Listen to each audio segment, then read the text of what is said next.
this week's Peak Caving Club trip, we are lost in a field. You join us here on another underground adventure exploring one of the vast mines of the Peak District. On the outskirts of Castleton, just above winnats Pass, lies Rowter Hole. Known for its impressive depth at over 182 metres at its current deepest point, it's considered a challenging technical cave system that requires competent SRT to be able to explore. Complete wrong field! Wrong fucking postcode!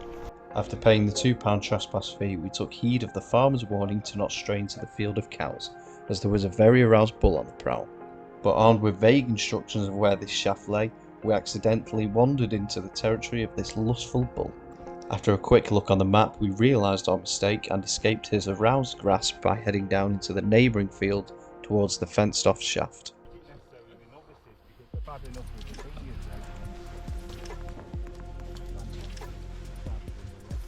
No, you put the road, okay, and then you go nowhere. You obviously go nowhere. What road? You're only on one road. You're all on one road. As a fierce debate on correct rescue techniques developed, I decided to head down next.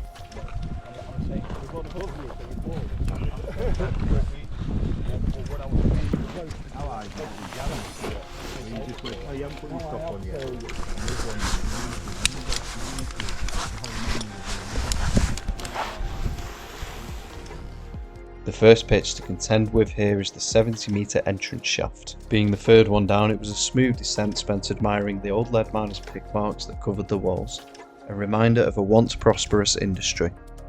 Lead mining in Derbyshire dates back to over 2,000 years ago and was carried out up until its slow decline in the late 19th and early 20th centuries, due to a combination of factors including depleted ore reserves, falling lead prices, and changes in industrial demand. Today, many of the former workings are remnants of the region's mining heritage and are of historical and geological interest.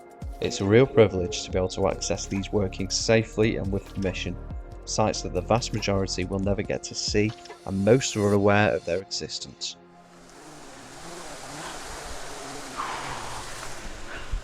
And that's a big shaft.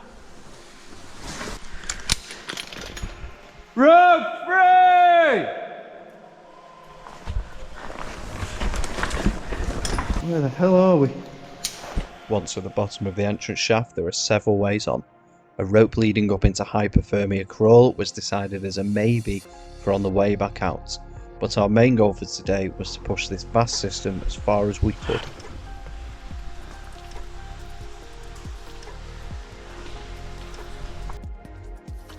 Yeah, a lot of loose rock here. Next, heading down towards the second pitch known as Gin Shaft, appropriately named by the digging team due to the vast amounts of gin supposedly drunk on each digging session. A 20-metre descent into a scaffolded shaft lined with planks. This is Gin Shaft, I think. Gin Shaft, yeah. I reckon that's that. There's 20 metres.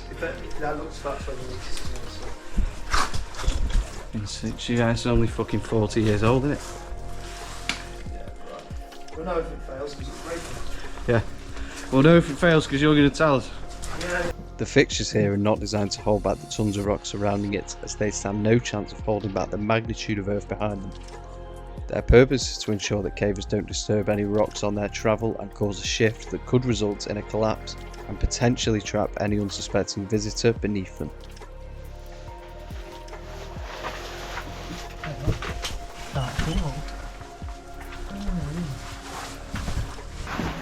How are you doing it? Head first or feet first? Feet.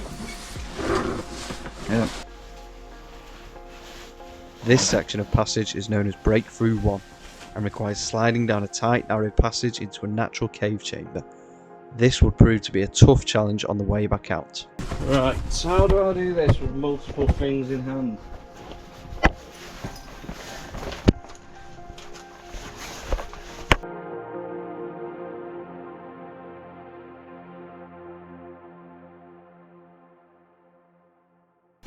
I'm stuck. No. Sounds silly to try and do with a descender above my penis.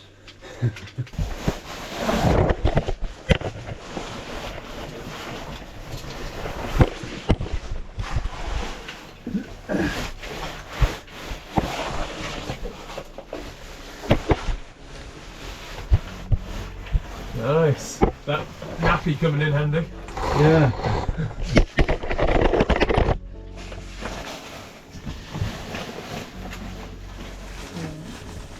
God, this is going to be awkward getting out.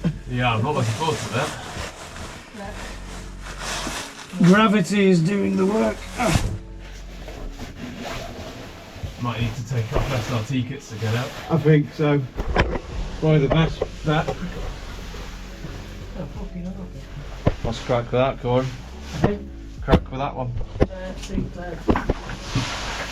Feet first. Yeah. Give it to a drop. Ow!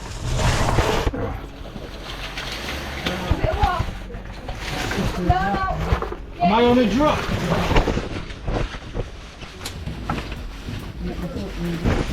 Oh, fucking hell.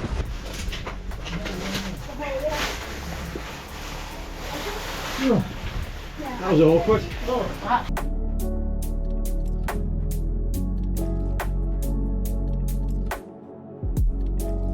How the hell did you do this bit? Work out how the fuck you do this. Make yourself big and slide down. That doesn't sound pleasant. I made myself too big, I can't move. Are you happy with your decision to go ahead first, Corey?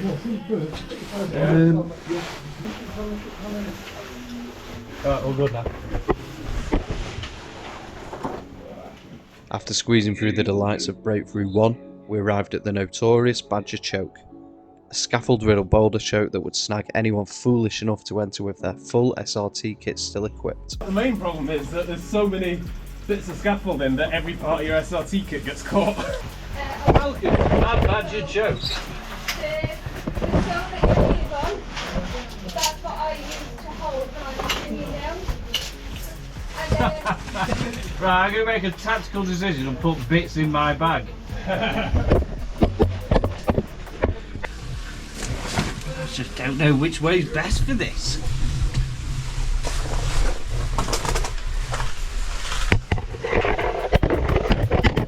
Oh, we're above. What this chokehold lacked in badgers, it more than made up for with bruises and pain.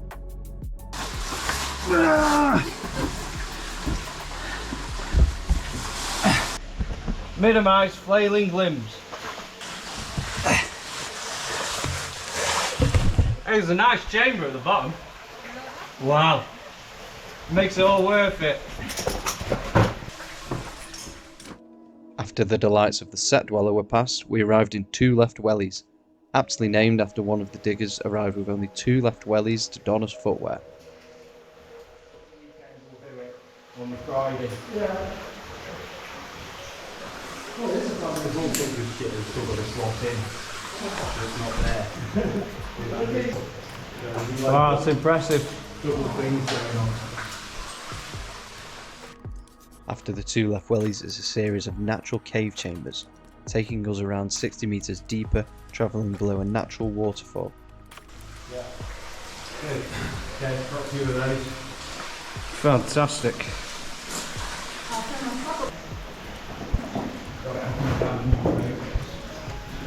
Holding that in, mate. What's that now? See that one you next to do there, sure. It's like some fun drilling that. Oh, yeah. Yeah. Did you know it? Get the speed. Yeah. He's gone. It's brilliant through that way. Whee! It's alright until it comes to a halt. Yeah. Yeah.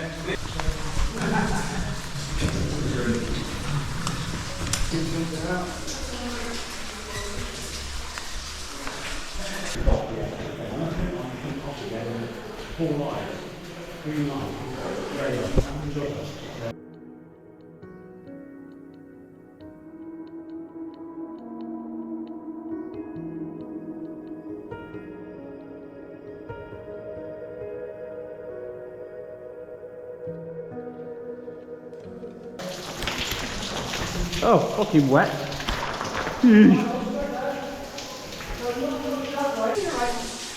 See that, Ollie? Huh? Flowstone on your right. Oh yeah, flowstone,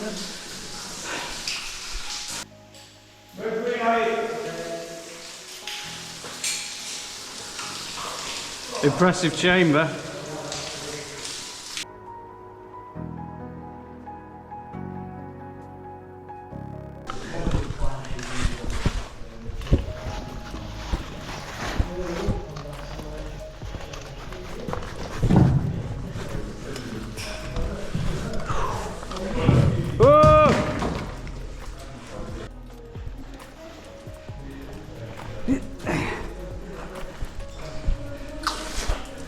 Here we go. I have a question. Are you thirsty? No.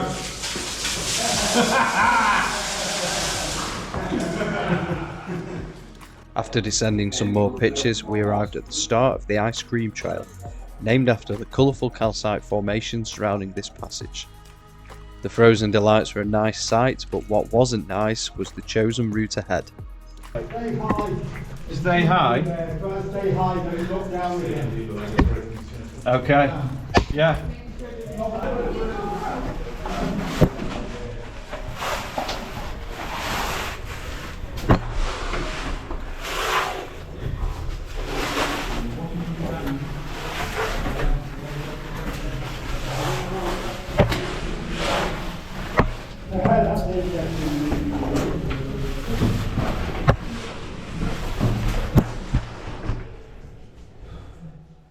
The route is a challenging climb, forcing you to go as high as you can, and seems to only get smaller and smaller the further you go.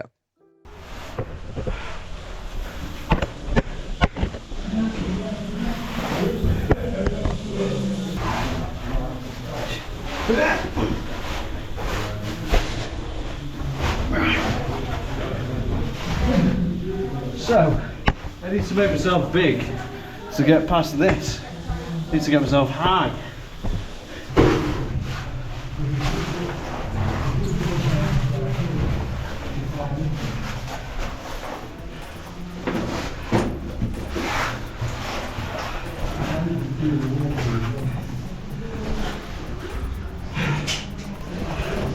I found that quite tricky, Kyle. Yeah, I think so.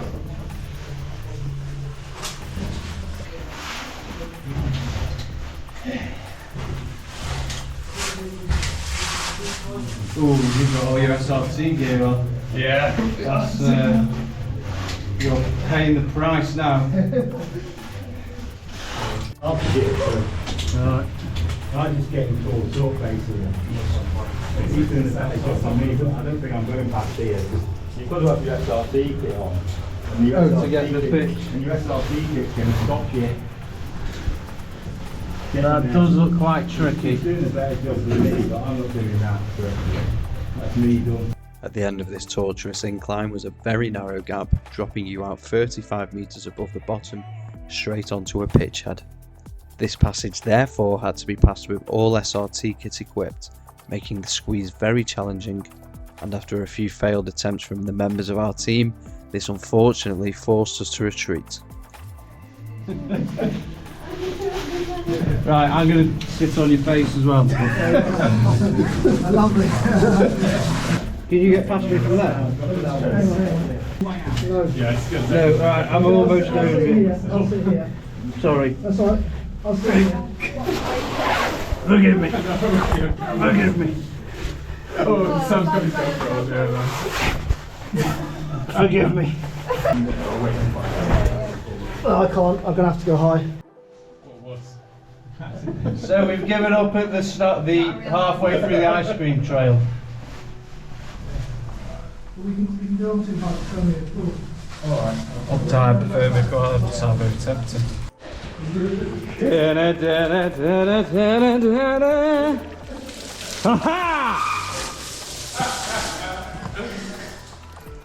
We turned back and headed out halfway along the ice cream trail, and decided a return visit was to be planned to visit the hypothermia crawl and reach the bottom of this system. All in all, a great day's caving in one of the gems of the Peak District. It's exciting to think what other secrets the digging projects here may reveal, especially given its location and proximity to other systems such as Peak Cavern.